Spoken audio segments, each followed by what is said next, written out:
All right, we're here back, and we have Bryan Platt in with us today. He heads up Jackson County Right to Life, and one of the big events, annual events that come up is the Rally for Life, or Stand for Life rally that comes up, and this is going to be Sunday, January 19th, right? It is, Bryan? couple of weeks now, huh? All right, the place? We're going to do it on the steps of the Jackson County Justice Building, which is our customary traditional place to do that.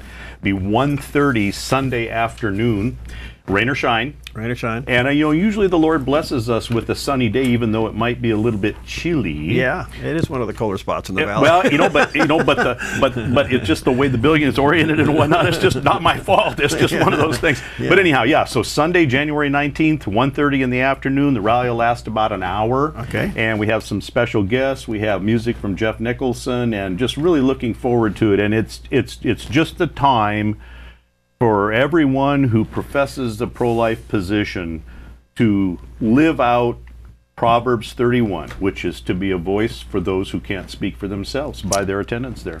41 years of this.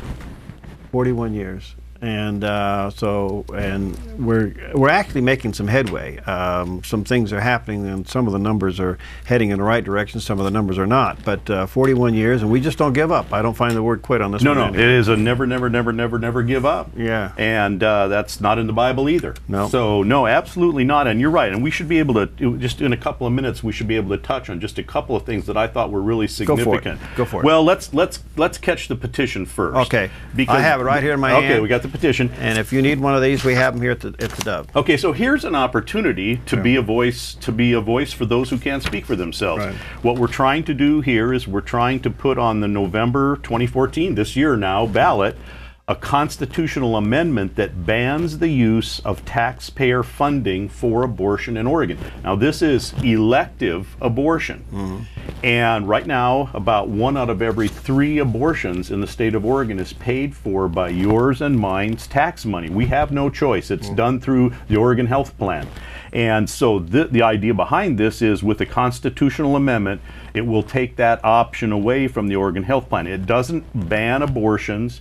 It doesn't preclude a woman's ability to find another source for funding to achieve getting an abortion. But what it does is it takes my ability, it allows me to not have to use my money to pay for those abortions, something that obviously I disagree with strongly. Yes. And by the way, that's what's averaging 11 a day? It's 11 a day that are being paid for with our money. Okay, that's not just 11 a day being performed in the state of Oregon. That's 11 a day being performed with taxpayer money, Perry. Okay. All right. If you don't have one of these petitions, we have them here at the Dove. And if you do have them, get them filled out. But what's the process? Well, really, there's a website, Oregon2014.com. Okay. Okay, so an individual can sign one online. There you go. Okay, now you have to be a registered voter. And with the elections coming up, you if you're not, you should be. If there's any question, if you've moved in the last year or two, name change, got married, whatever. Yeah, any of those things, you need to check with the county clerk's office and make sure that you're registered and legal and current and all that stuff. But Oregon2014.com, or come to KDove. We have them at Valley Vinyl. We have until Mother's Day, May 11th, to get this completed.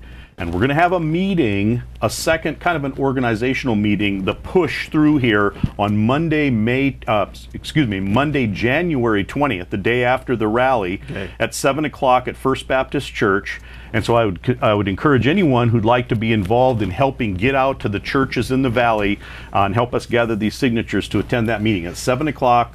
Monday the 20th at First Baptist in the Fireside Room. And let me just say, folks, this is totally legal to do this in your church. Pastors, this is totally legal for you to circulate this petition in your church. So you may want to assign somebody to go to that meeting, get all the data so they can be spending Sundays in the foyer of your church gathering signatures. And let me just really, really, really, really encourage you to do that. All right, have the fortitude. Say, yep, we're going to have these petitions in our church and we're going to get them signed. We have success sitting in the pews of the churches in the state of Oregon and in Jackson County to pass this. Yeah. Unquestionably. The people are out there in the pews.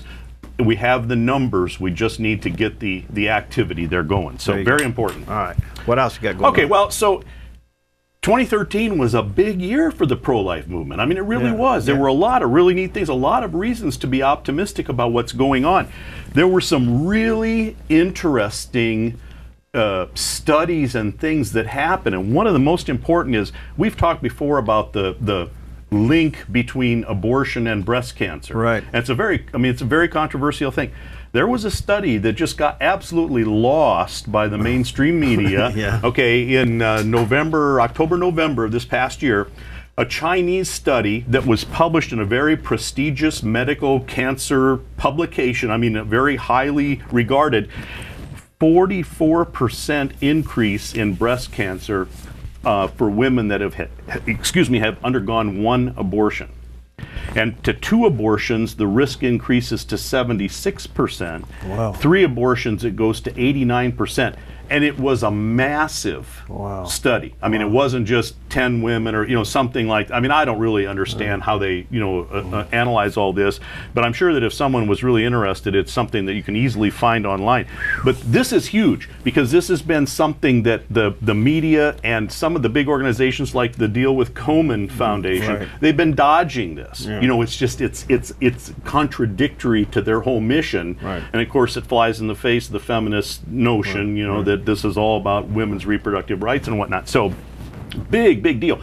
The other one that I thought was really interesting was this study that found out that Plan B, which is an emergency contraceptive, which primarily works by preventing a fertilized embryo from implanting. So therefore it is a human being, a living human being. It prevents it from implanting in the lining of the womb. That Plan B is not effective for women of certain weights. And the larger the woman physically in terms of weight size, the less effective that the Plan B product is. Wow. And it has a lot of significance. Number one, there are a lot of young women out there that are routinely using Plan B as as an emergency contraceptive. That's what they use it for. And instead of being effective, all they're doing is ingesting tons of these hormones and things that really no one has studied long-term physiological results of that kind of ingestion of those drugs.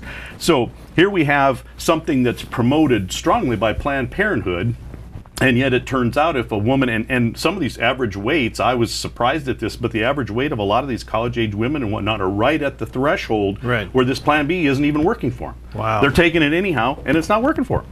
Yeah, so I just thought that was really interesting. The other things are, there's been tons of pro-life legislation being passed throughout the 50 states. More pro-life legislation in the last 2 years than in the previous decade. That's wonderful. Now, we're chipping away at the perimeters. Standards for sanitation and whatnot in abortion clinics, the 20-week threshold for pain, for fetal pain, that's a biggie. So little things just chipping away has Planned Parenthood and the Guttmacher Institute just wringing their hands. It's a wonderful thing, and of course they see all this as a travesty, but really it's how we're going to go about saving babies' lives, and it's had an impact. We have the number of abortions in the United States down to its lowest level in a decade. Wow. Okay, and it's it's still over 1 million a year. I mean, when nobody's clapping wildly about this, but but the percentages, 2 or 3% represents thousands and thousands of babies' lives. So really neat things. Obama, he's being challenged just left and right. In fact, I read a thing from the Alliance. It's not used to be the Alliance Defense Fund. I recall they changed their name, but there have been 61 court cases challenging the contraception mandate of Obamacare. 54 of them have been successful. So we're making progress out there. And the big one is HHS and the Catholic Church. In fact, this morning, the Obama administration replied to that and said that they should lift the injunction. And there's been no decision. There's been nothing as of right now that Sotomayor has said about it. But they're pushing back as we would expect them to. Good. Well, we only got a couple of minutes left. Let me just remind you again, don't forget the rallies coming up the January 19th. That's a Sunday. It'll be from 1:30 to about 2:30 there at the Jackson County Courthouse steps of the Justice Building, where it always is. Bundle up and come on out and support this. And petitions we have here at the Dove, you can get them here. You can go online at Oregon2014.com and you can sign it there. What else has happened? I know you're doing your petition drive every month. And Yeah. The protest, the picket, yeah. And of course, Planned Parenthood is still really our focus. We were successful. I mean, not just us as Jackson County Right to Life, but there were parents involved too. We were successful at getting this teen outreach program, which is just incredibly infested with sexual, things. Just incredible. They got it thrown. We got it thrown out of the Eagle Point High School District. Now, we still know that same program is in the Talent Phoenix High School. And the name of it is? It's called TOP, T-O-P, Teen Outreach Program. So if there are parents out there that are concerned about this and you've got kids in the high school in the Phoenix Talent, give me a jingle and I can share with you the curriculum. You'll be amazed at what's in this curriculum, and perhaps you guys can all get together and approach your school board and your administration there at the school district and get it thrown out. But Planned Parenthood is taking hits. They're reducing their services. Their clinics are closing left and right. I saw the number. Yeah. And at the same time, Perry, their funding through Obamacare and these other things is going through the roof. Right. So, all right. The battle continues, let me put it that way. All right, get a hold of us here at the Dove if you need some petitions. You can go to Oregon2014.com. You can get information on the petition drive there to stop your tax dollars for paying for 11 abortions a day in the state of Oregon. And mark down, rain or shine, whatever, 1:30 to 2:30, January 19th, Sunday, at the Jackson County Justice Building Courthouse steps. We want to see you there. And Bryan, thanks for all you do, buddy. Okay. Blessings. We'll keep at it, and we'll have them back in before that date comes around.